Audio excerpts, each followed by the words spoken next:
सो आज हम लोग डेटा ट्रांसफर टेक्निक्स के बारे में डिस्कस करेंगे। इससे पहले हम लोगों ने 8085 कम्प्लीटली डिस्कस कर लिया था। 8086 भी हम लोगों ने डिस्कस करा था जो आपके सिलेबस में है। राइट, सो आज हम स्टार्ट करते हैं डेटा ट्रांसफर टेक्निक्स। ठीक है ना। तो ये भी इम्पोर्टेंट काफी एग्जाम के लिए, तो ये अच्छे से करना जरूरी है। ठीक है। We are talking about data transfer techniques. Right, तो अब डेटा ट्रांसफर टेक्निक्स में हम लोगों को बहुत सारे डेटा ट्रांसफर टेक्निक्स होते हैं। सबसे पहले मतलब इसका सिग्निफिकेंस क्या है, डेटा ट्रांसफर का मतलब क्या है, पहले ये समझते हैं, फिर उसके बाद हम लोग डिफरेंट डिफरेंट टेक्निक्स को डिस्कस करेंगे। राइट, तो सबसे पहले ये है कि जैसे डेटा ट्रांसफर का मतलब क्या है कि जैसे मान लो कि मैं माइक्रो प्रोसेसर बना रहा हूँ। राइट, सो सॉरी, जैसे मान लो ये हमारा है माइक्रो प्रोसेसर है हमारा। ठीक है, और इससे हमने आईओ डिवाइसेस कनेक्ट कर रखा हमारा इनपुट आउटपुट डिवाइसेस। ये हमारा इनपुट आउटपुट डिवाइसेस है। ठीक है, और ऐसे ही हमारा हमारा सपोज करो ये मेमोरी है, हमने मेमोरी कनेक्ट कर रखा। ठीक है, तो क्या है कि बेसिकली ये मेरा है माइक्रो प्रोसेसर यूनिट, जो भी 8085 8086 जो भी। ठीक है, ये हमारा है IO devices, input output devices, और ये हमारा है मेमोरी। ठीक है ना। तो अब हमारा क्या है, डेटा ट्रांसफर होता है। डेटा ट्रांसफर कैसे होता है, डेटा ट्रांसफर का मतलब क्या है कि exchange of data from microprocessor to input output devices, और from microprocessor to memory, और वाइस वर्सा। मेमोरी से माइक्रो प्रोसेसर में हो सकता है, इनपुट आउटपुट डिवाइसेस से माइक्रो प्रोसेसर में भी हो सकता है। ठीक है, तो एक्सचेंज ऑफ डेटा के लिए। ठीक है, अब डेटा एक्सचेंज कैसे होता है, तो ऑब्वियसली एड्रेस डेटा बस और एड्रेस बस उसमें इन्वॉल्व होगा। ठीक है ना। तो ये मैंने डेटा बस बना लिया। डेटा बस कैसे बनता है, ये आपका बाई डायरेक्शनल बनता है। ठीक है, ये हमारा है सपोज करा, ये बन गया हमारा डेटा बस। ठीक है, ऐसे ही इनको इनको एड्रेस करने के लिए हमारे पास एड्रेस बस होना चाहिए। ठीक है ना, एड्रेस बस होना चाहिए। तो सपोज करें हमारा एड्रेस बस है। ठीक है, ये वैसे पूरी लाइन होती है, मैंने उसको स्पेस कम था, दस वाई मैंने ऐसे बनाया। ठीक है ना, नीचे भी ऐसे मेमोरी से आपका ऐसे कनेक्टेड रहेगा डेटा बस। ठीक है ना, एक ही डेटा बस होता है नॉर्मली, अलग अलग डेटा बस नहीं रहता है। बस ये समझाने के लिए मैंने बनाया दो अलग। ठीक है, ये हमारा डेटा बस हो गया। डेटा बस क्या होता है, बाई डायरेक्शनल होता है, दोनों तरफ से होता है उसका ट्रांसफर, फ्लो दोनों तरफ से हो सकता है। और एड्रेस बस होता है वो यूनि डायरेक्शनल होता है, मतलब माइक्रो प्रोसेसर से मेमोरी की तरफ उसका डायरेक्शन होता है, या फिर माइक्रो प्रोसेसर से इनपुट आउटपुट डिवाइसेस की तरफ। ठीक है, तो क्या होता है कि अगर मान लो कि डेटा ट्रांसफर करना है, तो डेटा ट्रांसफर कभी भी करना है, मतलब इन माइक्रो प्रोसेसर से इनपुट आउटपुट डिवाइसेस में, या फिर मेमोरी से माइक्रो प्रोसेसर में, या फिर मेमोरी से इनपुट आउटपुट डिवाइसेस में, जैसे मतलब कोई भी डेटा ट्रांसफर कैसे कहीं से भी कहीं करना है, तो आपको दो तीन चीजें इंश्योर करनी पड़ती है। ठीक है, तो दो तीन चीजें इंश्योर करने का मतलब क्या है कि सबसे पहले क्या है कि जैसे मान लो कि एक केस ये हो सकता है कि जो भी इनपुट आउटपुट डिवाइसेस, सपोज करा कि जो भी इनपुट आउटपुट डिवाइस हमने लगाया है, इसकी स्पीड अलग हो। ठीक है ना, इसका जो स्पीड है ना, इसका इसका स्पीड और इसका जो स्पीड हो, ये अलग हो। ठीक है, और अलग होगा भी क्योंकि माइक्रो प्रोसेसर की जो स्पीड है ना वो ज्यादा होती है, फास्टर होते हैं कंपेयर टू आईओ डिवाइसेस। ठीक है, तो आपको हमेशा दिखेगा कि स्पीड में डिफरेंस है। ठीक है ना, तो स्पीड ऑफ माइक्रो प्रोसेसर जो है एमपीयू, मान लो इसको मैं लिखते हैं एमपीयू, और स्पीड ऑफ आईओ डिवाइसेस, तो ये नॉर्मली अलग अलग होते हैं। ठीक है ना, नॉर्मली क्या होता है कि जो आपका speed of MPU is greater than speed of IO devices, right, या फिर स्पीड ऑफ मेमोरी। ठीक है, तो ये नॉर्मली ये केस होता है। तो जब मान लो कोई चीज की स्पीड ज्यादा है, किसी चीज की स्पीड कम है, तो जैसे मान लो माइक्रो प्रोसेसर अगर डेटा ट्रांसफर कर रहा होगा इनपुट आउटपुट डिवाइसेस को, मतलब यहाँ से डेटा इनपुट आउटपुट डिवाइसेस पे अगर डेटा ट्रांसफर हो रहा होगा microprocessor to IO devices पे, तो प्रॉब्लम क्या आएगा, इसकी स्पीड ज्यादा है इसकी माइक्रो प्रोसेसर की, और आईओ डिवाइसेस की क्या है, स्पीड कम है। ठीक है ना, तो उस केस में क्या होगा, माइक्रो प्रोसेसर फास्ट रेट में डेटा ट्रांसफर करेगा, लेकिन ये रिसीव बहुत स्लो रेट में करेगा। ठीक है, तो क्या होगा, आपको कुछ ऐसा प्रोविजन करना पड़ेगा कि जैसे माइक्रो प्रोसेसर वेट करे, अदरवाइज क्या करेगा, ये डेटा ट्रांसमिट करता रहेगा, ये उतना रिसीव ही नहीं कर पाएगा। ठीक, जब रिसीव नहीं करेगा तो डेटा लॉस हो सकता है। ठीक है ना, तो माइक्रो प्रोसेसर क्या करना होगा, वेट करना होगा। ठीक है ना, in order to know whether IO devices is ready to accept the data और नॉट, राइट। तो आईओ डिवाइसेस रेडी हो गया कि नहीं एक्सेप्ट करने के लिए। ठीक है, जैसे मान लो आप आपके सामने में आप बॉल कैच कर रहे हो। ठीक है, मान लो एक टाइम पे एक एक बॉल कैच कर रहे हो, अब मैं क्या करूँ, आपको 100 बॉल एक ही बार फेंकूं, तो 100 तो कैच नहीं कर पाओगे, एक ही करोगे ना, 99 ड्रॉप हो जाएंगे, राइट। तो ऐसे ही है कि अगर मैं आपको इन्फॉर्मेशन माइक्रो प्रोसेसर क्या करेगा, वो एक साथ 100 बॉल फेंक सकता है, लेकिन जो सामने वाला है आईओ डिवाइस है, तो सपोज करो 2 या 3 बॉल को कैच कर सकता है, राइट। तो लेकिन प्रॉब्लम क्या आएगा, वो तो 100 बॉल फेंकेगा, वो एक्सेप्ट करेगा 2 या 3 को, तो बाकी ड्रॉप हो जाए, ठीक है ना। तो हमको क्या करना होगा, हमको वेट स्टेट इंट्रोड्यूस करना पड़ेगा। मतलब आप क्या बोलोगे कि वेट करके धीरे धीरे फेंको पहले, ठीक है ना।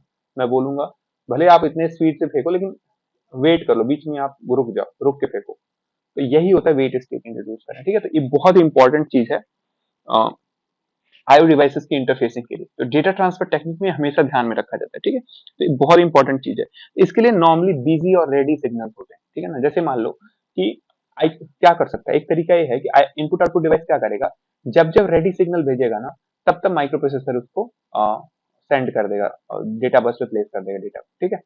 उससे क्या फायदा होगा, ये IO device ready signal micro processor कब भेजेगा, वो तब भेजेगा कि वो बताएगा कि हाँ now I am ready to accept your data, right.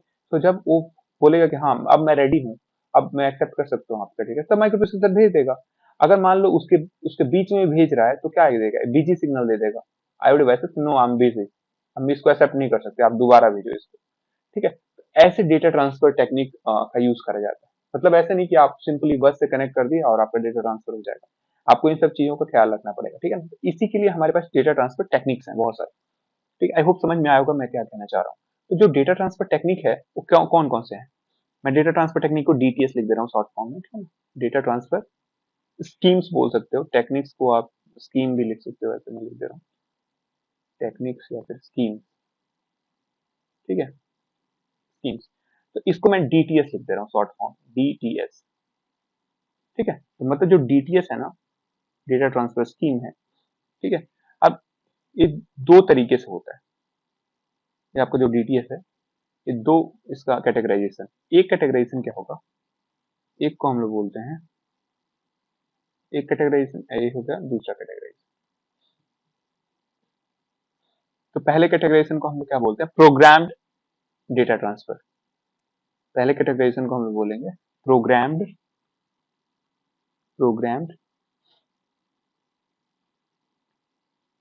Data transfer scheme, ठीक है ना। पहले को क्या बोलेंगे हम लोग, प्रोग्राम डेटा ट्रांसफर स्कीम, और दूसरे को बोलते हैं हम लोग direct memory access, direct memory access, ये भी डेटा ट्रांसफर स्कीम है, डेटा ट्रांसफर स्कीम, ठीक है। अब हमारे जो प्रोग्राम डीटीएस है ना, जो प्रोग्राम डीटीएस है आपका, वो क्या है ना, वो फर्दर 3 कैटेगरीज में डिवाइडेड है, वो जो है फर्दर 3 कैटेगरीज में डिवाइडेड है। बहुत इंपॉर्टेंट है, इसको आप ढंग से समझ लेना, एग्जाम में आने के चांसेस बहुत है, ठीक है। ये 3 कैटेगरीज हैं इसके, कौन कौन से कैटेगरीज हैं, जो पहला कैटेगरी है वो है सिंक्रोनस, पहला कैटेगरी है सिंक्रोनस, सिंक्रोनस डेटा ट्रांसफर। दूसरा कैटेगरी है असिंक्रोनस, असिंक्रोनस। और तीसरा कैटेगरी है इंटरप्ट ड्रिवन, इंटरप्ट। इसको एक एक देखेंगे हम लोग कि क्या इसका मतलब, इंटरप्ट ड्रिवन, ठीक है। ऐसे डायरेक्ट मेमोरी एक्सेस वाला है, इसको भी हम फर्दर 2 पार्ट में डिवाइड करते हैं, इसको भी हम लोग 2 पार्ट में डिवाइड करते हैं। पहला जो पार्ट है इसको बोलते हैं burst mode, burst mode DMA, ठीक है ना, बर्स्ट मोड डीएमए। और दूसरे को बोलते हैं हम लोग cycle stealing, cycle stealing mode DMA, ठीक है। ये 2 टाइप का ये भी होता है, ठीक है। अब ये हमारा हो गया, ठीक है। अब असिंक्रोनस है ना, इसमें प्रोग्राम डेटा ट्रांसफर में असिंक्रोनस को 2 पार्ट में डिवाइड करते हैं हम लोग, ठीक है। ये देख के अभी डरना नहीं है, सारा चीज हम लोग एक एक करेंगे। एग्जाम में आपको ऐसे लिखना है, कोई भी डेटा ट्रांसफर स्कीम आएगा तो आपको पूरा अच्छे से कैटेगराइज करना है। तो असिंक्रोनस में लिखते हैं हम लोग 2 तरीके का होता है, स्टॉप होता है एक तो स्टॉप मोड, और दूसरा होता है स्टॉप कंट्रोल भी बोलते हैं, दूसरा होता है हैंडशेक, हैंडशेकिंग, हैंडशेकिंग, ठीक है ना।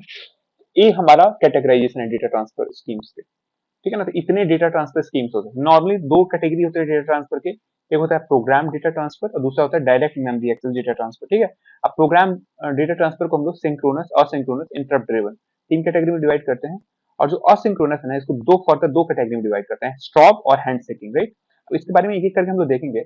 ऐसे ही हमारा डायरेक्ट मेमोरी एक्सेस को 2 कैटेगरी में डिवाइड करते हैं। एक हमारा बर्स्ट मोड डीएमए होता है, मतलब burst mode data I mean direct memory access, और दूसरा होता है cycle stealing mode direct memory access, ठीक है? अब देखो, अब एक प्रोग्राम्ड मोड डीटीएस क्या है? ठीक है, मेन कैटेगरी क्या था हमारा, जो भी डेटा ट्रांसफर स्कीम था वो क्या था? डेटा ट्रांसफर स्कीम की सिग्निफिकेंस मैं आपको बताया ना कि डेटा ट्रांसफर कहाँ से कहाँ होना है। माइक्रो प्रोसेसर एनवायरनमेंट के अंदर कहीं से कहीं भी डेटा ट्रांसफर जाएगा, तो with the help of data transfer scheme जाएगा, वो आपको डिसाइड करना होगा। क्यों? क्योंकि स्पीड जो होते हैं ना, जो भी डेटा ट्रांसफर मतलब जो भी रेट होता है, स्पीड होता है सिस्टम्स के, वो मिसमैच होते हैं, कोई ना कोई मिसमैच जरूर होगा। उसके वजह से क्या होता है, हमको पूरा अच्छे से उसको मैनेज करना पड़ता है, ठीक है ना? तो उसके लिए हमने डेटा ट्रांसफर स्कीम्स बनाए हैं। तो डेटा ट्रांसफर स्कीम्स को हमने क्या करा, दो पार्ट में कैटेगराइज करा। पहला पार्ट जो हमारा था, उसको हमने क्या बोला, उसको बोला हमने प्रोग्राम डेटा ट्रांसफर स्कीम, ठीक है ना? क्या बोला हमने? Program data transfer scheme. दूसरे पार्ट को क्या बोला? Direct memory access data transfer scheme, ठीक है? तो सबसे पहले देखें प्रोग्राम डेटा ट्रांसफर स्कीम है क्या। Let's get started with programme data transfer schemes. तो प्रोग्राम्ड डीटीएस। अब प्रोग्राम डीटीएस का मतलब क्या होता है, देखो, ठीक है? तो सबसे पहले प्रोग्राम डीटीएस का मतलब क्या होता है कि किसके द्वारा कंट्रोल किया जाता है? सीपीयू के द्वारा कंट्रोल किया जाता है। मतलब ये डेटा ट्रांसफर स्कीम क्या कौन कंट्रोल करता है? सीपीयू कंट्रोल करता है, ठीक है ना? तो आप ऐसे लिख सकते हो कि एक कौन कंट्रोल करता है? Controlled by home CPU. कौन करता है कंट्रोल इसको? सीपीयू कंट्रोल करता है, पहला पॉइंट, ठीक है? तो programme data transfer scheme is controlled by CPU, ठीक है? मतलब इसकी कंट्रोलिंग कौन करता है? सीपीयू करता है। दूसरा क्या है कि जो भी डेटा ट्रांसफर होता है, मतलब आईओ से सीपीयू, मतलब input devices, input output devices CPU, या फिर सीपीयू से इनपुट आउटपुट डिवाइसेस, ठीक है ना? तो under the control of program stored in memory, ठीक है ना? मतलब क्या होता है कि मेमोरी में आपने प्रोग्राम लिखा है, ठीक है ना? तो उसके कंट्रोल के हिसाब से डेटा ट्रांसफर होता है। किसके बीच के बीच में? IO input output devices CPU के बीच में, या फिर सीपीयू से इनपुट आउटपुट डिवाइसेस के बीच में, ठीक है? तो इसको कैसे लिखेंगे? ऐसे लिख सकते हो आप, डेटा ट्रांसफर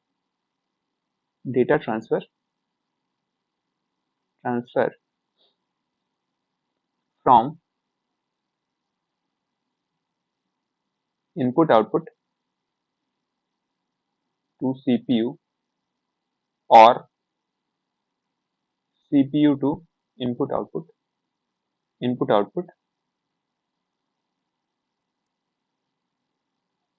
is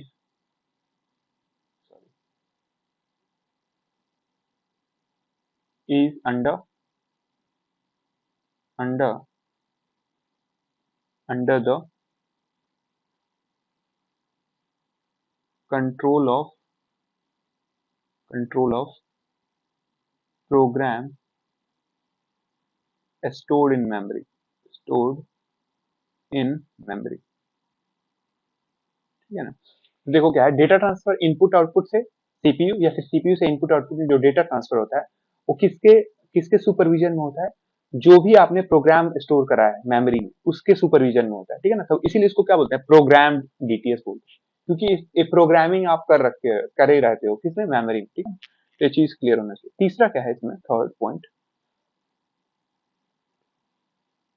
ये बेसिकली यूज कहाँ करते हैं? जब तुम्हारा ना डेटा ट्रांसफर ना थोड़े अमाउंट में हो रहा हो, ठीक है ना? तो ऐसे लिख सकते हो, एम्प्लॉयड, मतलब जो आपका प्रोग्राम डेटा ट्रांसफर स्कीम जो होगा, वो कब यूज करते हैं? Employed when small amount of data, when small amount of data are to be transferred are to be transferred transferred, right? तो अगर छोटे साइज का डेटा ट्रांसफर करना है, तो उस केस में what we use program data transfer techniques, right? So ये बहुत ब्रीफ है कि क्या होता है प्रोग्राम डेटा ट्रांसफर। हमने क्या देखा था, जो प्रोग्राम डेटा ट्रांसफर है ना, उसको हमने कितने कैटेगरी में डिवाइड करा था? उसको हमने 3 कैटेगरी में डिवाइड करा था। तो पहला होता है सिंक्रोनस।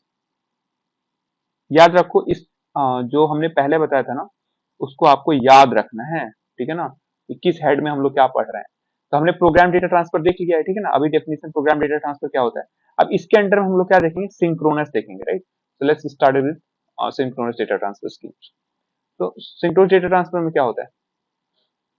देखो, इसमें क्या होता है ना कि जो टीएक्स और आरएक्स होता है ना, टीएक्स टीएक्स का मतलब क्या, ट्रांसमीटर, और आरएक्स का मतलब receiver. TX and RX are synchronized, are synchronized with same clock, with same clock। ठीक है, मतलब क्या है, मतलब ये है, टीएक्स का मतलब क्या है, ट्रांसमीटर, सेंडर, जिससे जो डेटा सेंड कर रहा है। सपोज करो माइक्रो प्रोसेसर से आप इनपुट आउटपुट डिवाइस में डेटा ट्रांसमिट कर रहे हो या फिर सेंड कर रहे हो, ठीक है ना। तो ये अगर मान लो सेंडर है, सपोज करो कि आपका ये माइक्रो प्रोसेसर यूनिट है, और सपोज करो ये टीएक्स है। ऐसा नहीं है माइक्रो प्रोसेसर रिसीवर नहीं हो सकता, वो भी हो सकता है। जब आपका डेटा आईओ डिवाइसेस से माइक्रो प्रोसेसर आएगा, ये सपोज करो आपका आईओ डिवाइस और ये आपका है रिसीवर। इसमें इस टाइम पे कहां से कहां डेटा ट्रांसफर हो रहा है, ये ट्रांसफर हो रहा है डेटा माइक्रो प्रोसेसर से इनपुट आउटपुट डिवाइस के बीच में, ठीक है ना। तो ये आपका ट्रांसमीटर हो गया, और ये आपका क्या हो गया, रिसीवर हो गया।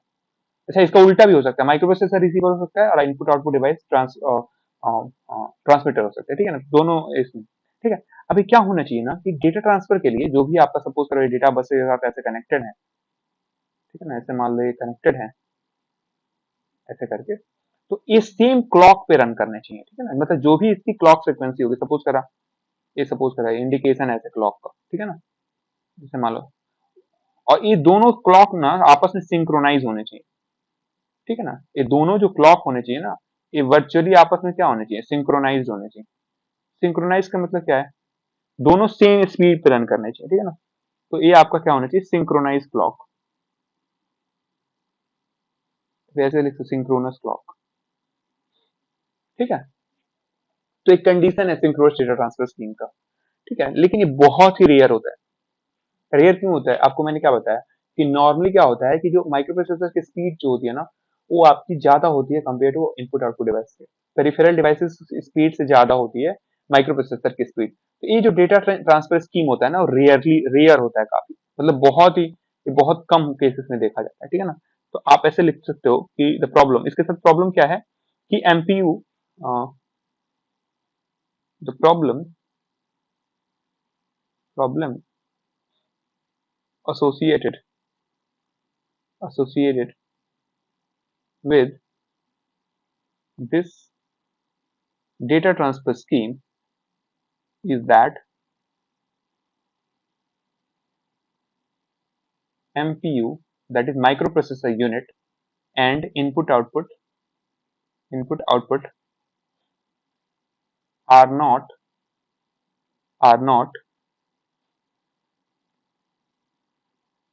with the same speed, ठीक है ना। तो therefore it is rarely used, therefore it is rarely used, ठीक है।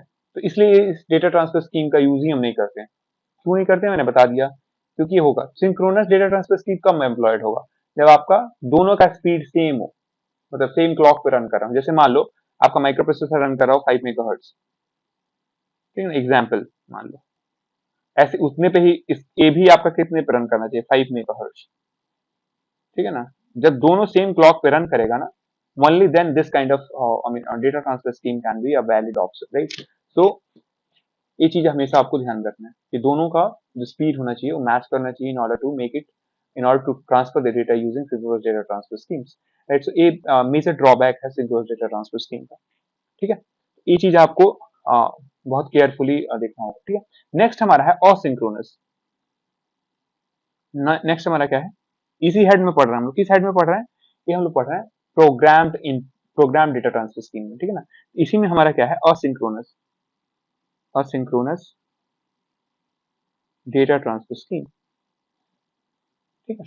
अब असिंक्रोनस में क्या होता है, देखो, असिंक्रोनस नाम से समझ में आ रहा होगा, इसमें क्या है ना कि सिंक्रोनस की जरूरत नहीं है, मतलब आपका एक स्लो होगा एक फास्ट होगा ना, तब भी ये चलेगा, ठीक है ना। तो असिंक्रोनस का मतलब आपको पता होगा ना, असिंक्रोनस का मतलब क्या है, इरेगुलर इंटरवल, ठीक है ना। इसमें जो डेटा ट्रांसफर होगा इरेगुलर इंटरवल पे होगा, ठीक है ना। तो एट इरेगुलर इंटरवल मतलब क्या है, इसमें क्या था आपका ऊपर वाले सिंक्रोनस में क्या था, दोनों की स्पीड बराबर थी, तो रेगुलर इंटरवल पे डेटा ट्रांसफर करेगा वो, ठीक है ना। लेकिन इसमें ऐसा नहीं है, तो इरेगुलर इंटरवल पे डेटा ट्रांसफर करेगा। इसका मतलब क्या है कि मैंने क्या बताया कि जैसे मान लो स्पीड में असिंक्रोनस डेटा ट्रांसफर में क्या है कि दोनों की स्पीड सेम होने की जरूरत नहीं है, तो उससे क्या होगा, जैसे मान लो माइक्रोप्रोसेसर की स्पीड ज्यादा है, आईओ डिवाइसेस की स्पीड कम है, उस केस में भी डेटा ट्रांसफर करेगा, लेकिन रेगुलर इंटरवल पे नहीं कर पाएगा। क्यों? क्योंकि इनपुट आउटपुट डिवाइस जो है ना उतनी स्पीड से डेटा को वो रिसीव नहीं कर पाएगा जितनी स्पीड से वो ट्रांसमिट कर रहा है माइक्रोप्रोसेसर यूनिट, ठीक है। तो ये बेसिकली कहाँ यूज होता है, ये कहाँ यूज होता है, when MPU speed, microprocessor unit की स्पीड जो होती है ना, MPU speed and IO speed and IO speed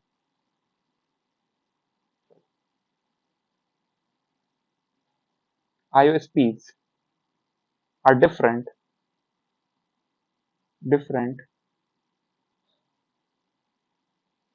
than asynchronous GTS is employed, used और employed जो भी लिखना चाहो, ठीक है ना। तो ये कहाँ पे हम यूज करते हैं, जहां पे दोनों की स्पीड क्या हो ना, मिसमैच हो, राइट। मतलब इनपुट आउटपुट डिवाइसेस और इन दोनों की स्पीड मिसमैच हो, ठीक है ना। तो बेसिकली क्या है, जैसे मान लो हम एक जैसे वो करते हैं, डायग्राम ड्रॉ करते हैं, जैसे मान लो ये हमारा है माइक्रो प्रोसेसर, मान लो हमारा है माइक्रो प्रोसेसर और ये हमारा इनपुट आउटपुट डिवाइस, मान लो ये हमारा इनपुट आउटपुट डिवाइस, ठीक है। ये हमारा है माइक्रो प्रोसेसर यूनिट और ये हमारा इनपुट आउटपुट, ठीक है। मान लो इनके बीच में डेटा ट्रांसफर करना है, तो मान लो ये हमारा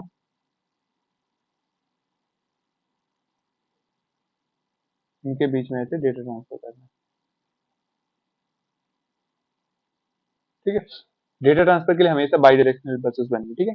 तो क्या होगा, माइक्रो प्रोसेसर सबसे पहले मान लो कि किसी कहीं से कहीं माइक्रो प्रोसेसर से मान लो सपोज करो आईओ डिवाइस में, तो सबसे पहले क्या करेगा माइक्रो प्रोसेसर कि एक,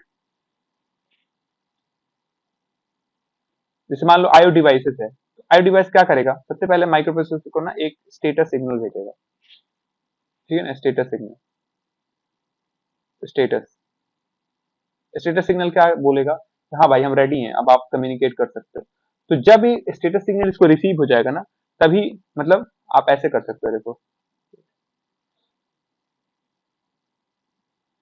स्टार्ट। देखो इसका मतलब क्या है बेसिकली कि मान लो कि हमको डेटा ट्रांसफर करना है, कहाँ से कहाँ, माइक्रो प्रोसेसर से इनपुट आउटपुट डिवाइस पे। तो मान लो कि माइक्रो प्रोसेसर सबसे पहले पूछेगा इनपुट आउटपुट डिवाइस से स्टार्ट करने के लिए, ठीक है ना। तो इनपुट आउटपुट डिवाइस अगर मान लो कि उस टाइम पे रेडी है, ठीक है ना, मतलब उस टाइम पे रेडी है, तो तुरंत भेजेगा हाँ आई एम रेडी। तो किसके फॉर्म में भेजेगा वो, माइक्रो प्रोसेसर को कैसे भेजेगा, स्टेटस सिग्नल के फॉर्म में। ये जो स्टेटस सिग्नल है ना, इसके फॉर्म में भेजेगा। स्टेटस सिग्नल कौन भेजेगा, input output device micro processor को, यस मैं रेडी हूँ चाहे बिजी हूँ। मान लो बिजी होगा तो स्टेटस सिग्नल भेजेगा बिजी, तो माइक्रो प्रोसेसर उतने देर वेट करेगा, ठीक है ना। अगर मान लो रेडी भेजेगा, मतलब माइक्रो प्रोसेसर क्या करेगा, तुरंत डेटा ट्रांसफर कर देगा, इस डेटा बस पे डेटा ट्रांसमिट कर देगा, ठीक है ना। तो ये बेसिकली क्या है, असिंक्रोनस है।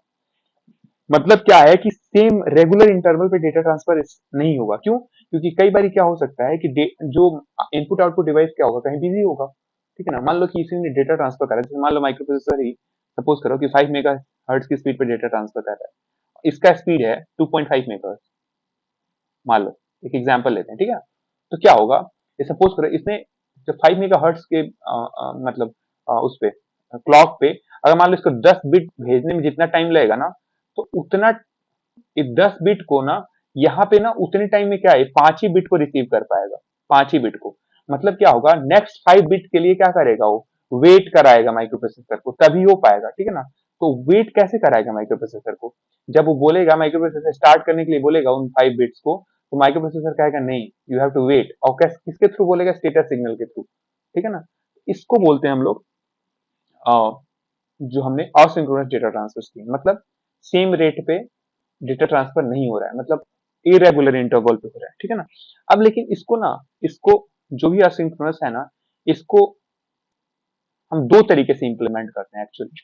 तो पहला जो होता है ना असिंक्रोनस वाले को, पहला बोलते हैं, उसको बोलते हैं स्ट्रॉब कंट्रोल, स्ट्रॉब कंट्रोल, ठीक है ना। पहले को क्या बोलते हैं हम लोग, स्ट्रॉब कंट्रोल।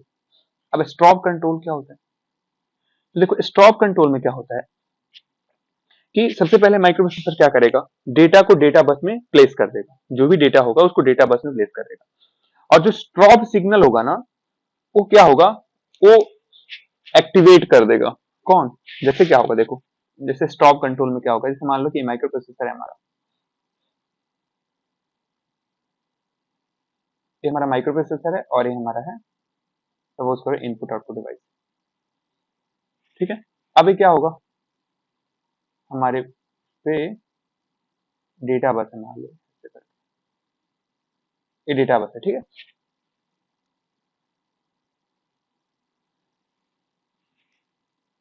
अब माइक्रो प्रोसेसर क्या होगा, क्या करेगा, वो ना डेटा को प्लेस कर देगा किस पे, डेटा बस पे।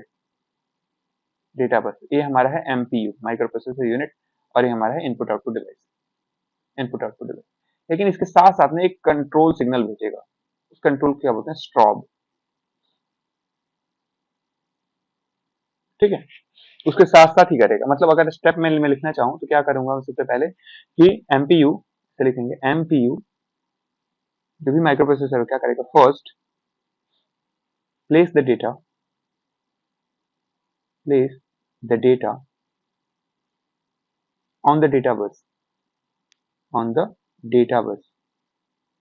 ठीक है ना, डेटा बस पे प्लेस कर दिया। दूसरा क्या करता है, इधर stop signal, stop signal is then activated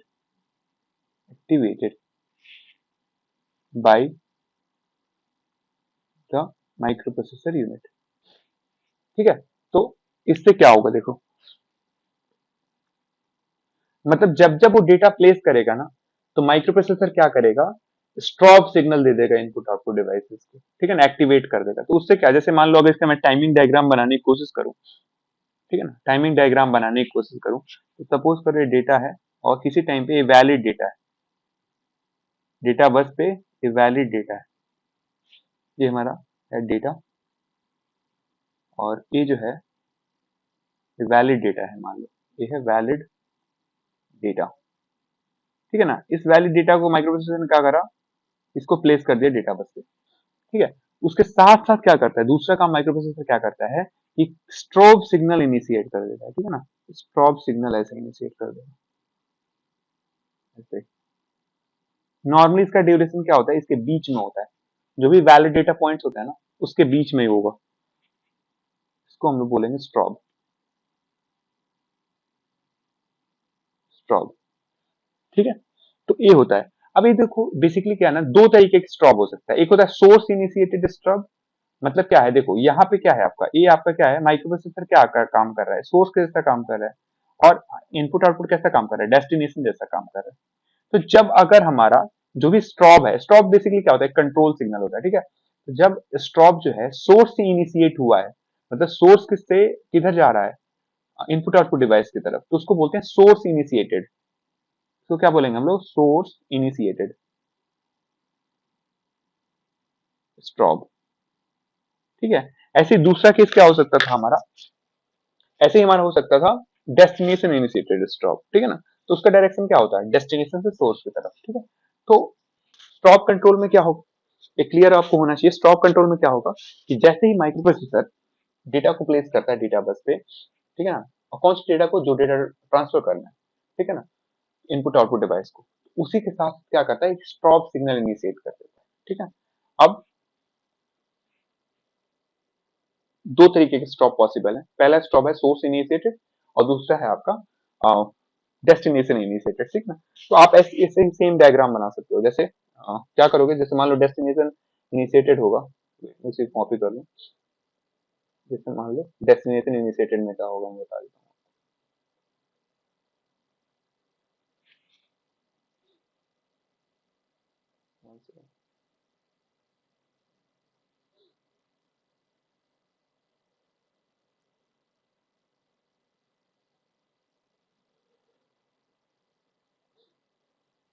देखो डेस्टिनेशन वाले में क्या होगा ना, डेस्टिनेशन इनिशिएटेड में इसको आप डिलीट कर दो,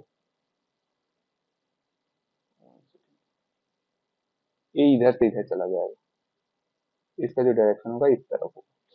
ठीक है, इसको हम लोग क्या बोलेंगे, इसको बोलेंगे हम लोग डेस्टिनेशन इनिशिएटेड स्टॉप। ठीक है, तो इसको आप डिलीट कर सकते हो। ठीक है ना, यहाँ पे डेस्टिनेशन इनिशिएटेड हो जाएगा, डेस्टिनेशन। ठीक है ना, डेस्टिनेशन की तरफ से। ठीक है, मतलब इनपुट आउटपुट डिवाइस ने क्या करा है, स्टॉप दिया है। ठीक है, ये होता है स्टॉप कंट्रोल। ठीक है, अगेन इसमें भी देखो क्या है ना, इसमें भी क्या है कि जरूरत नहीं है इसमें माइक्रो प्रोसेसर और इनपुट आउटपुट डिवाइस क्या हो, सेम स्पीड हो। ठीक है ना, इसमें भी कोई जरूरत नहीं है। ठीक है, जब जब माइक्रो प्रोसेसर को डेटा ट्रांसफर करना होगा, वो क्या करेगा, स्टॉप सिग्नल जनरेट करेगा। ठीक है ना, एक मतलब आपको कंफर्म चाहिए। ठीक है, एक हमारा हो गया, एक किसके अंडर हम लोग पढ़ रहे हैं, स्टॉप सिग्नल, स्टॉप कंट्रोल किसके अंदर पढ़ रहे हैं, असिंक्रोनस के अंदर में पढ़ रहे हैं। ठीक है ना, असिंक्रोनस किसके अंदर में पढ़ रहे हैं, प्रोग्राम डायोड के अंदर में पढ़ रहे हैं। ठीक है, ये चीज आपको एकदम क्लियर होना चाहिए। अब देखो, ये तो स्टॉप कंट्रोल हो गया। ठीक है, दूसरा क्या है, अब प्रॉब्लम क्या है, जिससे स्टॉप में क्या है, जैसे मान लो इसमें डेटा ट्रांसफर क्या है, देखो ध्यान से, इसमें क्या हो रहा है, माइक्रो प्रोसेसर जैसे मान लो इनपुट आउटपुट डिवाइस को डेटा ट्रांसफर कर रहा है, लेकिन जब डेटा ट्रांसफर हो रहा है ना, तो हमको पता नहीं है कि जो डेटा आपने ट्रांसमिट करा है, जो भी माइक्रो प्रोसेसर ने डेटा ट्रांसमिट करा है डिवाइसेस को, वो एक्सेप्ट हुआ है कि नहीं, या फिर बीच में ही लॉस्ट हो गया, we don't know about it, right. मतलब कोई एक्नॉलेजमेंट नहीं है। जैसे ये ऐसे हो गया कि आपने मान लो कोई लेटर भेजा कहीं, ठीक है ना, अब वो लेटर कहीं मान लो पहुंचा नहीं पहुंचा, ठीक है ना, मतलब मान लो कि आप अपने फ्रेंड को लेटर भेज रहे हो, राइट। अब क्या है कि मान लो लेटर भेज रहे हो, तो एक केस ऐसा होगा कि आपने लेटर भेज दिया और उधर से कुछ पता ही नहीं है, मतलब there is no mechanism to know whether the letter has reached to that person और नॉट, राइट। मतलब उस पर्सन को लेटर पहुंच गया है कि नहीं, कोई मैकेनिज्म ही नहीं है। तो ये तो अच्छी बात नहीं है ना, आपको पता होना चाहिए ना, कोई तरीका ऐसा होना चाहिए जिससे मेरे को पता चले कि उस पर्सन को ना वो लेटर पहुंच गया जिसको आप भेजना चाह रहे थे। ठीक है ना, तो ये प्रॉब्लम है स्टॉप कंट्रोल, क्योंकि वन वे कम्युनिकेशन हो रहा है, मतलब मेरे पास कोई एक्नॉलेजमेंट नहीं आ रहा है कि जो हमने डेटा ट्रांसमिट ट्रांसमिट करी थी वो पहुंची कि नहीं। ठीक है ना, अच्छे से पहुंची कि नहीं, तो we don't know about it, right. So what we do, we have another in another type of asynchronous data transfer scheme, and we call it as handshaking, right? So the second data transfer scheme, let me choose a color first, हाँ, तो stop control हो गया। दूसरा हमारा है, जो second हमारा data transfer scheme है, वो है आपका हैंडशेकिंग। सेकंड, इस किसके अंडर में पढ़ रहे हैं हम लोग, इस चीज को किसके अंडर में पढ़ रहे हैं, हैंड सैकिंग, हम लोग पढ़ रहे हैं असिंक्रोनस के अंडर में। असिंक्रोनस को किसके अंडर में पढ़ रहा है, प्रोग्राम डायो के। ठीक है ना, मतलब प्रोग्राम डेटा ट्रांसफर स्कीम के। ठीक है ना, तो हैंड सैकिंग के बारे में क्या होता है, ठीक है ना, हैंड सैकिंग किस प्रॉब्लम को काउंटर करता है, कि जो प्रॉब्लम था ना कि there was there was no acknowledgement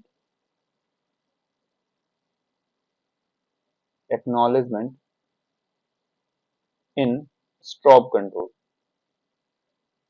stop control में क्या था, कोई एक्नॉलेजमेंट नहीं था।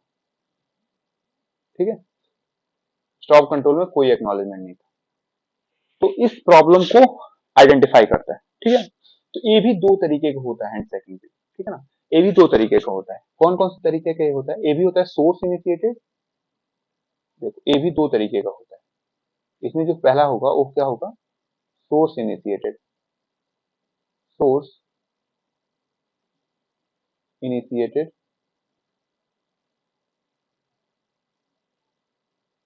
या फिर ऐसे लिखो source to destination. Source to destination ऐसे लिख दो, सोर्स टू डेस्टिनेशन, डेस्टिनेशन। ठीक है ना, अब देखो source to destination handshaking में क्या होगा, जैसे मान लो हमारे पास ये है, सॉरी फॉर माय ड्राइंग, ये हमारा माइक्रो प्रोसेसर, मान लो माइक्रो प्रोसेसर यूनिट, और दूसरा है मान लो ये है आउटपुट, इनपुट आउटपुट डिवाइस, ये हमारा इनपुट आउटपुट डिवाइस। ठीक है, अब देखो, अब इसमें ऐसे डेटा बस होगा। हम डेटा बस बार बार क्यों बना रहे हैं, क्योंकि we are trying to transfer the data, right. हम डेटा ट्रांसफर की तो बात कर रहे हैं ना, तो obviously डेटा बस तो होगा, उसमें एड्रेस बस भी होंगे, लेकिन उसको हम मेनली हम लोग डेटा ट्रांसफर को बना रहे हैं, तो डेटा, ये हमारा है डेटा बस। ठीक है, अब देखो क्या होगा कि इसमें ऐसे दो लाइन होंगे, इसको बोलते हैं हम लोग वैलिड, और इधर से आएगा ये एक्नॉलेजमेंट। इसमें क्या आएगा, रेडी, ऐसे आप लिख सकते हो एक्नॉलेजमेंट, या फिर ये आपका एक्नॉलेजमेंट आएगा। ठीक है ना। इसका मतलब क्या है, जैसे मान लो कि इन माइक्रो प्रोसेसर को इनपुट आउटपुट डिवाइस को डेटा ट्रांसफर करना है, ठीक है। तो क्या होगा कि डेटा बस पे डेटा उसने पुट किया, ठीक है ना, डेटा बस पे डेटा उसने रखा और एक सिग्नल इनिशिएट किया वैलिड का। मतलब क्या है, वो क्या इंडिकेट करेगा कि जो भी हमने डेटा बस पे रखा है ना, जो भी डेटा बस पे जो डेटा है वो क्या है, वैलिड डेटा है, ठीक है ना, वैलिड डेटा है जो आपको एक्सेप्ट करना है। तो जैसे ही इनपुट आउटपुट डिवाइस उस डेटा को मतलब एक्सेप्ट करने के लिए रेडी रहेगा ना, तो वो एक्नॉलेजमेंट भेजेगा माइक्रो प्रोसेसर को कि yes, I am ready to accept the data, right. मेरी बात मतलब एक्नॉलेजमेंट, हैंडशेकिंग का मतलब क्या होता है कि एक एग्रीमेंट होता है। जैसे मान लो आप हैंडशेकिंग किसके साथ क्यों करते हो, एक एग्रीमेंट बनाते हो, ठीक है ना, कि मतलब टू वे होता है ना, सिंगल वन टू, मतलब क्या होता है, टू वे कम्युनिकेशन होता है बेसिकली। हैंडशेकिंग में क्या होता है, दोनों तरफ से इनिशिएशन होता है, ठीक है। तो इसमें इसीलिए एक्नॉलेजमेंट का इंपॉर्टेंट रोल है, ठीक। तो मतलब क्या हो रहा है बेसिकली कि जैसे माइक्रो प्रोसेसर क्या कर रहा है, इनपुट आउटपुट डिवाइस को मान लो डेटा ट्रांसफर भेज रहा है, कर रहा है। तो क्या करेगा, सबसे पहले बताएगा कि हाँ ये वैलिड डेटा है। तो जैसे ही माइक्रो प्रोसेसर उस टाइम पे इनपुट आउटपुट डिवाइस रेडी होगा तो एक्नॉलेजमेंट भेजेगा, ठीक है ना। जब एक्नॉलेजमेंट भेज देगा then the data transfer will take place, right, from microprocessor to input output device. ऐसे ही आपका डेस्टिनेशन टू सोर्स भी हो सकता है सेम। दूसरा जो तरीका है, दूसरा क्या होगा, destination to source, destination to source, ठीक है ना। सोर्स टू डेस्टिनेशन हो गया। सोर्स का मतलब कहाँ है, जहां से डेटा जनरेट हो रहा है। यहाँ पे फॉर एग्जांपल इस केस में यहाँ पे सोर्स था और इनपुट आउटपुट डिवाइस क्या था, ये डेस्टिनेशन था, ठीक है ना। तो जहां से डेटा जनरेट हो रहा है वो आपका सोर्स हो जाएगा, और दूसरा होता है जहां से जहां पे डेटा जा रहा है उसको डेस्टिनेशन बोल रहे हैं, ठीक है। तो बेसिक सिंपल, बहुत सिंपल फंडा फंडा है, ठीक है ना, कि आपको क्या इंश्योर करना है कि आपके पास एक बहुत तेज स्पीड का इनपुट माइक्रो प्रोसेसर है, उसको हमको क्या कराना है, उससे डेटा ट्रांसफर करना है, किसको, इनपुट आउटपुट डिवाइसेस। तो हमको क्या इंश्योर करना होगा ना कि डेटा अच्छे से पहुंच जाए, मतलब रिलायबल कम्युनिकेशन हो, डेटा ट्रांसमिशन हो उसके बीच में। उसके लिए सारे मेथड्स हम लोग डिस्कस करें। तो हमने दो मेथड देखे। पहला मेथड क्या था हमारा, पहला मेथड था सिंक्रोनस, मतलब प्रोग्राम। पहला तो हमने कैटेगराइजेशन करा था दो पार्ट में, programmed input output. Program input output को हमने तीन कैटेगरी में डाला था। पहला हमने था सिंक्रोनस डाला था, दूसरा हमने असिंक्रोनस, ठीक है ना। अब असिंक्रोनस में दो तरीके थे, एक तो हमारा स्टॉप था, स्टॉप कंट्रोल, और दूसरा क्या था हमारा, हैंडशेकिंग था। हैंडशेकिंग का मतलब आपको समझ में आ गया। हैंडशेकिंग का मतलब क्या हो रहा है, basically we are acknowledging the thing, right, मतलब रेडी हो गया कि नहीं हम बता रहे हैं, ठीक है ना, कि रेडी है उसके लिए, ठीक है ना। तो इस चीज को एक्नॉलेज कर रहे हैं, ठीक है। तो इसके लिए हम लोग हैंडशेकिंग का यूज करें, ठीक है।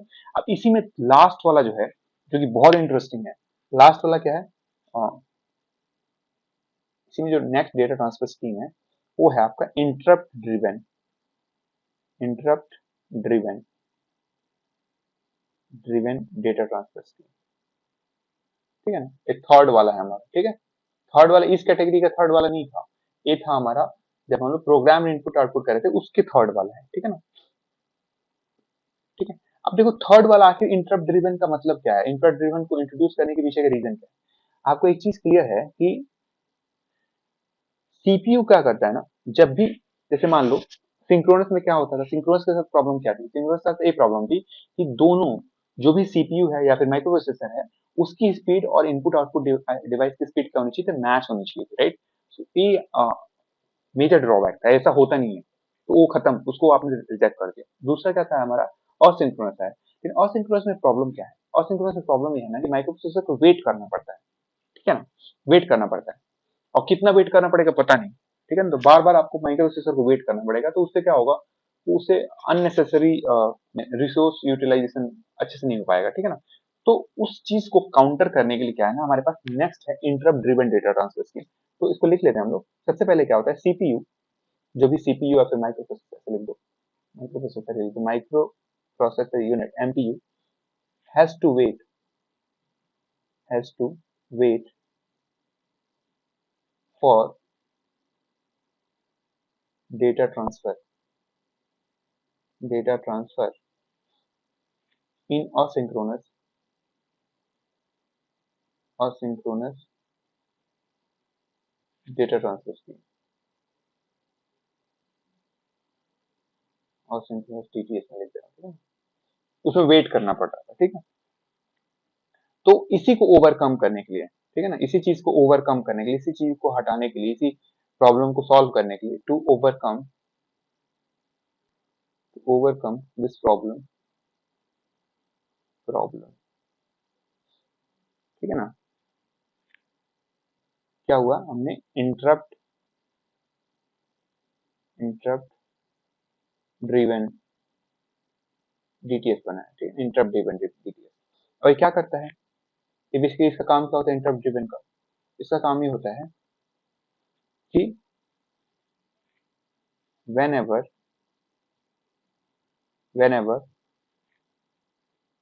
the input output is ready,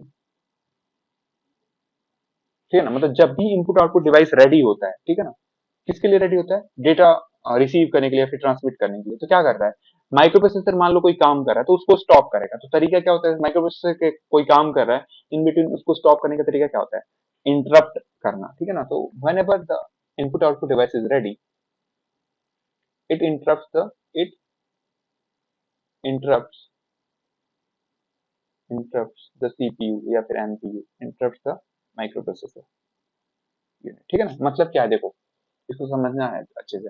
जैसे क्या है माइक्रो प्रोसेसर, एक तो तरीका ये है कि हम असिंक्रोनस डेटा ट्रांसफर स्कीम लगाएं, ठीक है ना। तो उसमें क्या हो रहा था, उसमें माइक्रो प्रोसेसर बार बार, एक तो तरीका था स्टॉप वाला, ठीक है ना।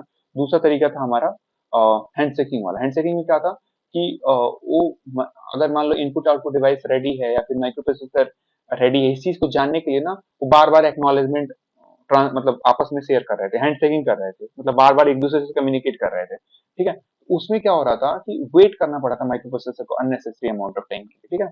तो उसको सॉल्व करने के लिए हमने क्या करा, उसको सॉल्व करने के लिए क्या कि माइक्रो प्रोसेसर का अपना काम है, वो काम कर रहा है, जैसे मान लो, ठीक है ना। तो जैसे माइक्रो प्रोसेसर अपना काम कर रहा है, अब जैसे ही मान लो डेटा ट्रांसफर करना है, जैसे ही डेटा ट्रांसफर करना है, मतलब डेटा ट्रांसफर के लिए इनपुट आउटपुट डिवाइस रेडी होता है, तो क्या करेगा, माइक्रो प्रोसेसर को रोक देगा, तुम अपना काम बंद करो। और तो जो माइक्रो प्रोसेसर को रोक देगा, उसके बीच में जितनी देर के लिए रोकेगा उसके बीच में वो डेटा ट्रांसफर कर लेगा, ठीक है ना। चीज मेरी मेरी बात समझो मैं क्या कहना चाह रहा हूँ। मतलब क्या है इंटरप्ट ड्रिवन में कि जैसे क्या है कि उस इससे पहले असिंक्रोनस वाले में भी माइक्रो प्रोसेसर को रोकना पड़ रहा था, राइट। लेकिन इसमें माइक्रो प्रोसेसर क्या होगा इंटरप्ट ड्रिवन में कि रुकेगा ना वो, आप क्या नॉर्मल काम कर रहा होगा, उसी काम के बीच में रुक के ना डेटा ट्रांसफर कर लेगा। और जैसे ही मान लो फिर से थोड़ी देर रुकना हुआ, तो फिर से वो अपना अपना काम करने लग जाएगा। फिर से वो क्या करेगा, जैसे ही इनपुट आउटपुट डिवाइस रेडी होगा, फिर से क्या करेगा, उसको स्टॉप करके फिर उसमें डेटा ट्रांसफर कर लेगा, ठीक है ना। उससे क्या होगा कि micro processor will not have to wait for a long time, ठीक है ना। तो एक बहुत ही एफिशिएंट डेटा ट्रांसफर स्कीम है। बेसिकली होता कैसे है, देखो ये ना दूसरे पेज पर करते हैं।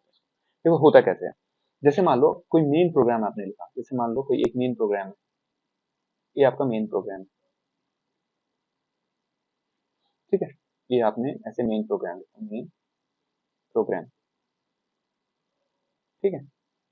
अब किसी पॉइंट पे मेन प्रोग्राम चल रहा था ऐसे, ठीक है ना, माइक्रो प्रोसेसर इसको एग्जीक्यूट कर रहा था वन बाय वन ऐसे। अब किसी पॉइंट पे ना इनपुट आउटपुट डिवाइस को डेटा ट्रांसफर करना है, और इनपुट आउटपुट डिवाइस उस टाइम रेडी है, तो क्या करेगा, एक इंटरप्ट सिग्नल भेजेगा, ठीक है ना, इंटरप्ट सिग्नल भेजेगा, ठीक है ना। अब जैसे ही इंटरप्ट सिग्नल भेजा, तो क्या होगा, ये क्या होता है, माइक्रो प्रोसेसर क्या करता है, जो करंट का इंस्ट्रक्शन होता है उसको एग्जीक्यूट कर लेता है, और अपने जो भी प्रोग्राम का कंट्रोल होता है ना, वो किसी एक लोकेशन पे स्विच कर देता है। उसको हम लोग बोलते हैं आईएसएस। आईएसएस इसको बोलते हैं इंटरप्ट सर्विस, इसको क्या बोलते हैं हम लोग, इंटरप्ट सर्विस सब रूटीन, सब रूटीन, ठीक है ना, इस पे भेज देता है।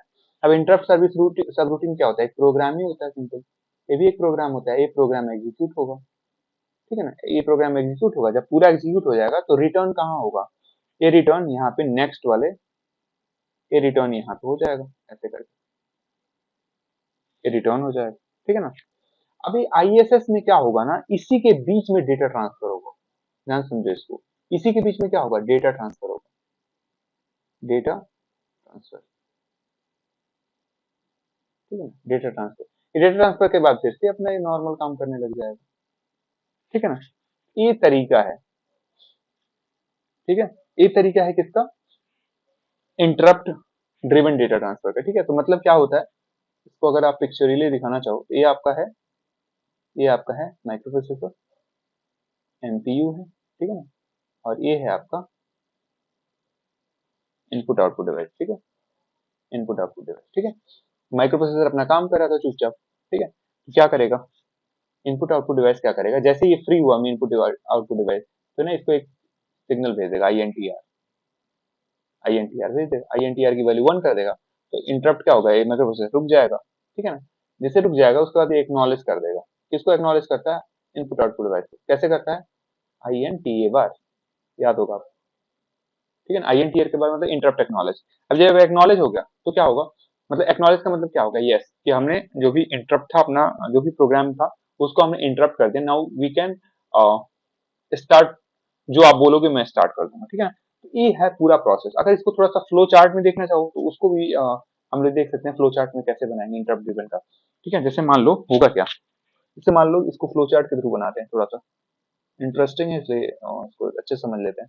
तो बहुत यूज होता है, ए और डीएम में बहुत यूज होता है, और बाकी का बहुत रेयरली यूज होता है, हैंड चेकिंग भी यूज करते हैं, ऐसा नहीं है। तो देखो क्या है, सबसे पहले मान लो कि नॉर्मल प्रोग्राम चल रहा है, ठीक है ना, नॉर्मल प्रोग्राम एग्जीक्यूशन, नॉर्मल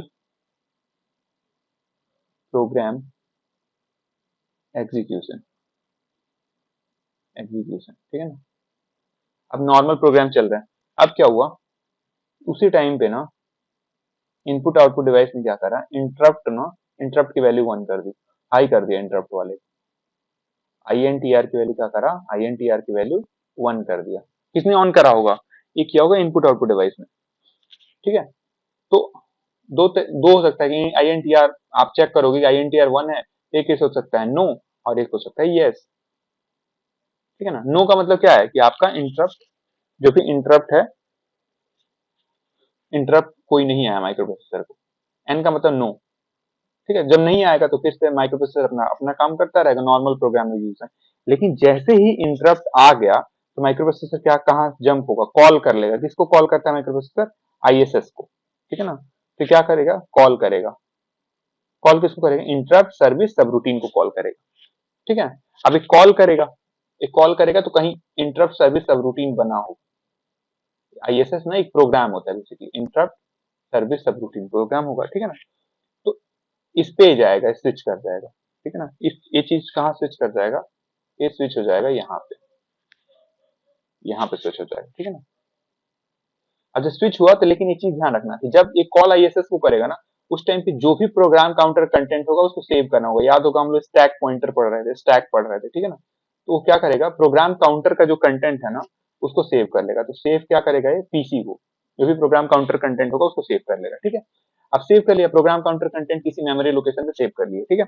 अब क्या करेगा, ये डेटा ट्रांसफर करेगा, क्योंकि बेसिकली ये जो जो इंटरप्ट आया है किसके लिए, डेटा ट्रांसफर के लिए तो आया ना, तो वो अपना डेटा ट्रांसफर कर लेगा कंप्लीट, यहाँ पे हो जाएगा डेटा ट्रांसफर, डेटा ट्रांसफर, ठीक है ना। जब डेटा ट्रांसफर हो गया उसके बाद क्या करेगा, जो भी प्रोग्राम काउंटर सेव हुआ था, कहाँ सेव हुआ था, स्टैक पे सेव हुआ था, ठीक है ना, उसको रिस्टोर कर लेगा, तो इसको लिखो रिस्टोर पीसी। अब जैसे प्रोग्राम काउंटर रिस्टोर हुआ तो ये क्या करेगा, रिटर्न हो जाएगा, रिटर्न, और रिटर्न के लिए हमको पीसी की जरूरत पड़ेगी, ठीक है ना। रिटर्न कहाँ हो जाएगा, ये आपका बैक टू जस्ट, वैसे इसको कर सकते हो, यहाँ रिटर्न हो जाएगा, ठीक है ना। और फिर से आपका नॉर्मल मेन प्रोग्राम चलने लगेगा, मेन प्रोग्राम, ठीक है। ये आपका पूरा प्रोसेस है, किसका प्रोसेस है, ये हम लोग इंटरप्ट ड्रिवन डेटा ट्रांसफर का प्रोसेस है, ठीक। तो समझ में आ गया इंटरप्ट ड्रिवन का मतलब क्या है, ठीक है। जो भी प्रॉब्लम थी असिंक्रोनस डेटा ट्रांसफर स्कीम से, उसको डील करने के लिए हमने इंटरप्ट ड्रिवन डेटा ट्रांसफर ये किया, ठीक है ना। तो ये आपका हम लोग क्या डिस्कस कर रहे हैं, ये हम लोग we are discussing about interrupt driven driven data transfer scheme, this is interrupt driven data transfer scheme, right. So ये आपका interrupt driven data transfer scheme, ठीक है। अब नेक्स्ट जो है, हम लोगों ने तीनों पढ़ लिया, हमारा जो प्रोग्राम डेटा ट्रांसफर स्कीम में क्या था, सबसे पहले था हमारा सिंक्रोनस डेटा ट्रांसफर स्कीम, फिर था हमारा asynchronous data transfer scheme. Asynchronous में दो पार्ट थे, एक हमारा था अ, सबसे पहला पार्ट जो असिंक्रोनस में था स्टॉप था, और दूसरा क्या था हमारा हैंड सेटिंग था, ठीक है ना। तीसरा क्या था हमारा, जो जो तीसरा कैटेगरी था वो था आपका interrupt driven data transfer scheme, ठीक है। तो इसमें सबसे वाइडली यूज्ड मेथड कौन सा है, अगर मैं प्रोग्राम्ड आईओ की बात करूं, तो प्रोग्राम्ड मतलब प्रोग्राम डेटा ट्रांसफर स्कीम में जो सबसे वाइडली यूज्ड मेथड है वो आपका है इंटरप्ट ड्रिवन डेटा ट्रांसफर, ठीक है। अब नेक्स्ट चलते हैं हम लोग, वो आता है हमारा डीएमए, ठीक है ना। नेक्स्ट जो है हमारा वो है डीएमए, ठीक है। डीएमए को क्या बोलते हैं हम लोग, DMA DTS, the DMA data transfer. DMA का मतलब होता है direct memory access, memory access data transfer scheme. इसकी इस नाम से भी आपको समझ में आ रहा होगा, ठीक है ना। इसके बारे में पहले भी हम लोग थोड़ा बहुत डिस्कस किए हैं क्लास में, ठीक है। तो इसमें क्या होता है ना कि जो एमपीयू होता है ना, इन दिस डीटीएस, जो भी माइक्रो प्रोसेसर होता है ना, माइक्रो प्रोसेसर होता है ना, वो पार्टिसिपेट नहीं करता डेटा ट्रांसफर, ठीक है ना। मतलब MPU does not participate participate in data transfer, in data transfer, ठीक है ना। मतलब डेटा ट्रांसफर में वो नहीं करता, और ये फास्टेस्ट होता है, सबसे तेज डेटा ट्रांसफर होता है, फास्टेस्ट एमंग ऑल डीटीएस, सारे डेटा ट्रांसफर स्कीम में सबसे ज्यादा तेजी होता है, ठीक है। इसमें ये दो टाइप का होता है। अच्छा, इसमें करते क्या है पहले ये समझ लेते हैं। डेटा डायरेक्ट मेमोरी एक्सेस में क्या होता है, इसमें ना सीपीयू पार्टिसिपेट नहीं करता। मतलब देखो क्या ध्यान से, कि अगर हमारे पास नॉर्मल से स्ट्रक्चर अगर हम बना रहे हैं, ये हमारा है माइक्रो प्रोसेसर यूनिट, ये हमारा है सपोज करो इनपुट डिवाइस, इनपुट है हमारा, ये हमारा आउटपुट, और ये हमारा मेमोरी मान लो, ये हमारा मेमोरी है, ठीक है ना। इसमें क्या होता है, इसमें क्या होगा, जैसे मान लो इनपुट डिवाइस से मेमोरी में डेटा ट्रांसफर करना है, ठीक है ना। तो क्या होगा, इसमें माइक्रो प्रोसेसर कोई प्रोसेसिंग इन्वॉल्व नहीं होगा। बस ये होगा कि माइक्रो प्रोसेसर ना जो भी अपना बस होगा, ये जो बस होगा ना माइक्रो प्रोसेसर का, उसको फ्री कर देगा, फ्री कर देगा। और जैसे इसने बस अपना फ्री कर दिया, वो क्या करेगा, जो इनपुट है ना, इसका बस का यूज करके, इसके बस का यूज करके क्या करेगा, मेमोरी में डेटा ट्रांसफर कर लेगा, या फिर आउटपुट में डेटा ट्रांसफर कर लेगा, जैसे भी जो भी डेटा ट्रांसफर कर, समझो ध्यान से। डायरेक्ट मेमोरी एक्सेस में क्या होता है, माइक्रो प्रोसेसर खुद इन्वॉल्व नहीं होता है डेटा ट्रांसफर में। वो क्या करता है, माइक्रो प्रोसेसर को रिक्वेस्ट करता है, ठीक है ना। वो रिक्वेस्ट किसके थ्रू किया जाता है, होल्ड पिन होता है एक माइक्रो प्रोसेसर, मैंने आपको बताया था। होल्ड पिन होता है जिसकी प्रायोरिटी एक्सटर्नली इनिशिएटेड सिग्नल्स में सबसे हाईएस्ट होती है। I have already talked about it, right. मैंने बहुत बार ये डिस्कस किया है।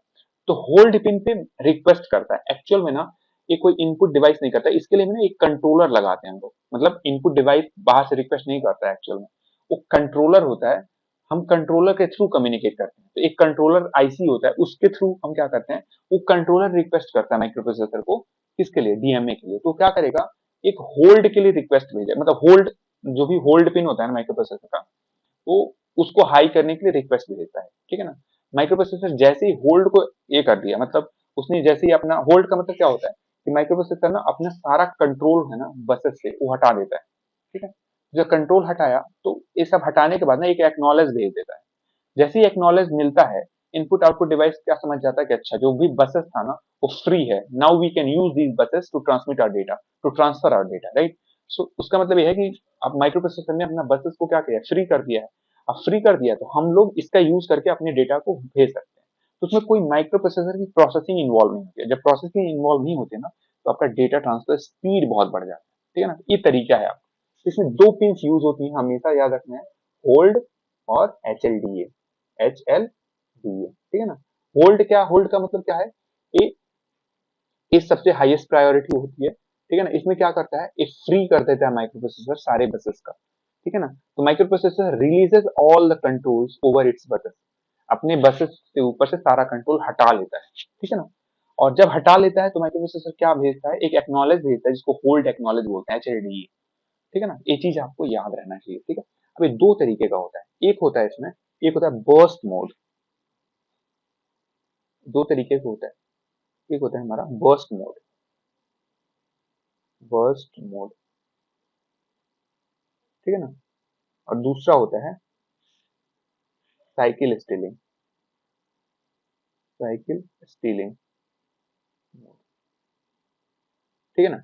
अब बर्स्ट मोड में क्या होता है, देखो अगर मैं बोलूं आपसे व्हाट इज बर्स्ट मोड, तो burst mode DMA, direct memory access, और cycle mode, cycle stealing mode DMA। ठीक है, तो बर्स्ट मोड में क्या होता है, बर्स्ट मोड DMA, इसमें क्या होता है, इसमें होता है ना कि माइक्रोप्रोसेसर ना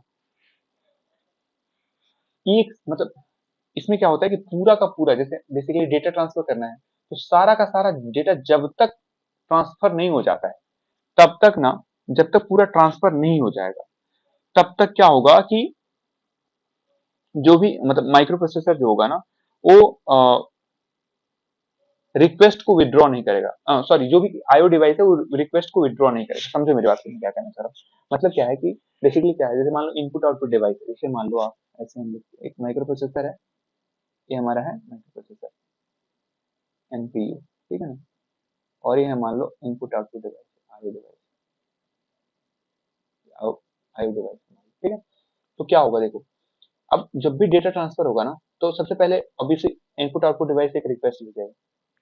ठीक है, रिक्वेस्ट क्या होगा, होल्ड, जो भी होल्ड पिन होता है ना, ये रिक्वेस्ट एक कंट्रोलर के थ्रू जाता है। देखो मैं बार बार कंट्रोलर वो मतलब बना नहीं रहा हूँ, बट एक कंट्रोलर के थ्रू जाता है। ठीक है ना, मैं एक बना ही देता हूँ, रुक जाओ, थोड़ा सा मुझे कंफ्यूजन होता है। इनके बीच में ना एक कंट्रोलर आ जाता है, एक ना DMA कंट्रोल, इसके बारे में हम लोग पढ़ेंगे। एक DMA कंट्रोलर होता है, एक आईसी होती है DMA कंट्रोलर, ठीक है ना। तो क्या होता है ना,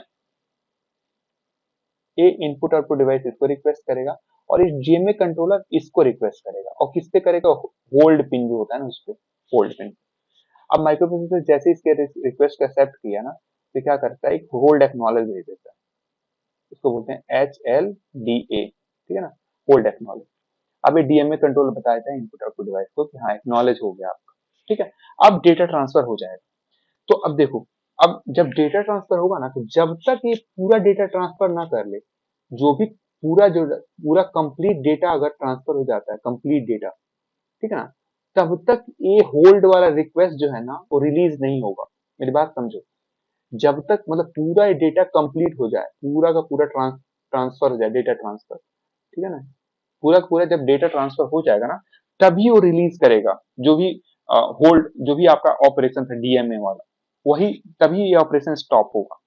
बर्स्ट मोड का मतलब क्या है, पूरा का पूरा एक साथ ऑल डेटा, ठीक है ना। इसमें कैसे आप लिखोगे कि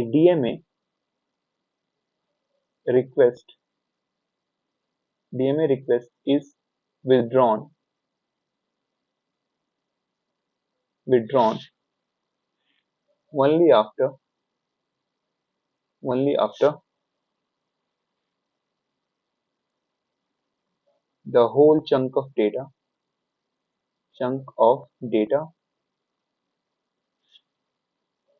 are transferred।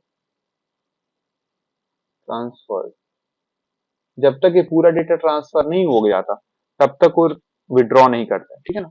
एक किस में यूज होता है ना, ये मैग्नेटिक टेप्स में, मैग्नेटिक ड्राइव्स में यूज होता है, use in magnetic drives, magnetic drives, magnetic drive जानते हो ना, आपका जो हार्ड डिस्क ड्राइव होता है ना, वो भी एग्जाम्पल हो सकता है मैग्नेटिक ड्राइव, ठीक है ना। या फिर जो मैग्नेटिक टेप्स, या फिर मैग्नेटिक ड्राइव, हाँ हार्ड डिस्क ड्राइव बोल सकते हो, ठीक है। तो उस केस में बर्स्ट मोड भी हम यूज करते हैं। ऐसे ही दूसरा होता है cycle stealing, cycle stealing, cycle stealing mode DMA, ये ना सबसे एफिशिएंट होता है। इसमें क्या होता है, इसमें हम एक साथ सारा नहीं भेजते हैं, इसमें हम क्या करते हैं ना कि बाइट, कुछ बाइट भेज देंगे, सिंगल बाइट या एक बाइट ऐसे करके, ठीक है ना। मतलब क्या करते हैं बेसिकली इसमें कि इसमें डीएमए के साइकिल्स यूज होते हैं, मतलब हम पूरे सारे एक साथ डेटा को नहीं ट्रांसफर करते हैं, ठीक है ना। क्योंकि एक साथ डेटा ट्रांसफर करोगे तो क्या होगा, माइक्रो प्रोसेसर और भी काम कर रहा है, राइट। मान लो कोई काम कर रहा है तो माइक्रो प्रोसेसर सारा काम बंद करके डेटा ट्रांसफर करेगा, ठीक है, तो उससे क्या होगा कि एफिशिएंसी आपकी कम होगी, right.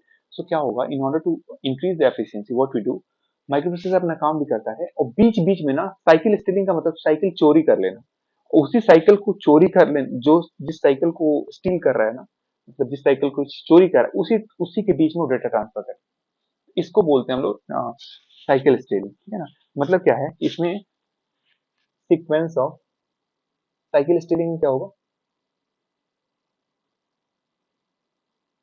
Sequence of DMA cycle, DMA cycle is used, ठीक है ना। दूसरा, आफ्टर वन और सेवरल बाइट्स,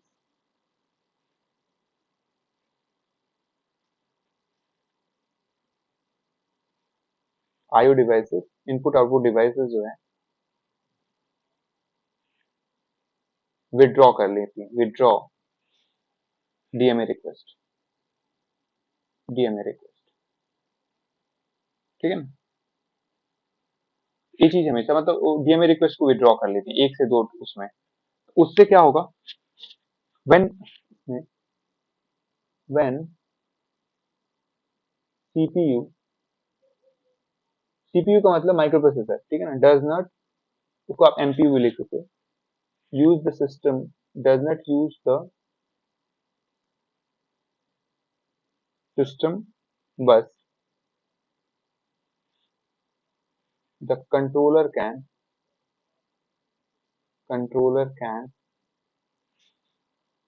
still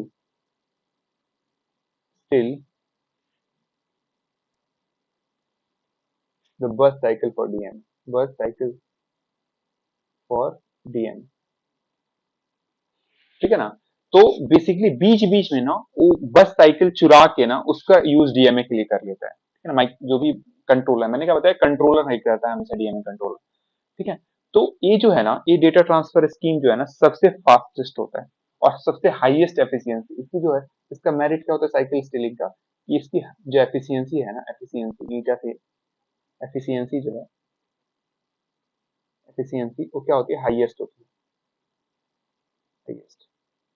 तो डीएमए कब करेगा ये, साइकिल स्ट्रीम में जो डायरेक्ट मेमोरी एक्सेस होता है कब होता है, बीच बीच में ना एक साइकिल जब मान लो यूज नहीं हो रहा है, सीपीयू क्या है ना कि सिस्टम बस का यूज नहीं कर रहा है, जैसे मान लो कई बार ऑपरेशन ऐसा परफॉर्म होता है कि सीपीयू क्या होता है, सिस्टम बस का यूज नहीं कर रहा होता है, उस टाइम का यूज करके ना हम उस टाइम में डेटा ट्रांसफर कर लेंगे, ठीक है ना। तो उससे क्या होगा कि सीपीयू ही अपना काम करता रहेगा, उसको स्टॉप नहीं करना पड़ना, बीच में स्टॉप नहीं होना पड़ेगा, पूरा डेडिकेटली यही डेटा ट्रांसफर करो और साथ साथ काम भी चलता रहेगा, तो इसको बोलते हैं साइकिल स्केलिंग, ठीक है। तो ये सारे मेथड्स हैं आपके डेटा ट्रांसफर स्कीम के। तो हमने क्या क्या देखा, हम लोगों ने डेटा ट्रांसफर स्कीम्स देखे बहुत सारे, ठीक है, और उसके एग्जाम्पल्स वगैरह देखे, एग्जाम में ऐसे ही एज इट इज लिखना है, ठीक है ना, जैसे मैंने बताया, ठीक है। तो हम लोग क्या देखा, देखो प्रोग्राम डेटा ट्रांसफर, सबसे पहले डेटा ट्रांसफर स्कीम को दो पार्ट में डिवाइड करा, programme data transfer, direct memory access, programme को सिंक्रोनस असिंक्रोनस इंटरप्ट ड्रिवन, ठीक है ना, और उसके बाद असिंक्रोनस को स्टॉप और हैंड सेटिंग, ऐसे डायरेक्ट मेमोरी एक्सेस को दो पार्ट में, बर्स्ट मोड और साइकिल स्टीलिंग में, ये सारा चीज हम लोग डिस्कस कर चुके हैं, ठीक है। अब नेक्स्ट टर्न पे हम लोग कुछ कंट्रोलर्स के बारे में पढ़ेंगे, जैसे डीएमए कंट्रोलर हो गया, इंटरप्ट कंट्रोलर हो गया, एक पीपीआई होता है, प्रोग्रामेबल पेरिफेरल इंटरफेस, इन सब आईसीज के बारे में स्टडी करेंगे, okay. So let's stop here, okay, thank you.